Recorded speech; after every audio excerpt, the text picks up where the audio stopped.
goobta lagu bixinayo inanta sidaas baynu ka dhex samaynaa inagu lacag baa la bixiya sooma inantuna waxay sheegtaa 200 garam 100 garam xaq bay u leedahay meherkeeda waxay ku heshiiyeen ninka sooma lacagtii la bixiyana waa la sheegay markaad 200 garam iyo isku dhufato 10,000 doolar la bixiyey inamada meesha fadhiya dhalinyaradoo dhimi kalkulootar la soo baxayaan mobilkooda ku jira anu waan arkay iyagoo la soo baxayo xisaabinaya dadna lacagti markay noqoto lacag 30,000 doolar ku dhow inankaa waswaas baa ku dhulan wuxuu naga daa guursamayne waxyaabaa guurka dib u dhow bay ka mid isla barnaamijka waxaa jira nin caruurtiisa inamada u guuriyey lacagta la bixinayo weligeed baan la sheegin waxaan dadka halkan u marinayaa oon de u sheegaya ila waa wixii waxa wanaagsan waa la iskaga daydaa wax xunna waa la iska waaniyaa sooma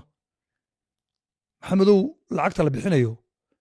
social media la siinaya mise reerkii inanta dhalaa la siinaya reerkii inanta dhalaa la siinaya sooma reerka inanta dhale u sheeg lacagtu intay tahay laakiin social media ha ka sheegin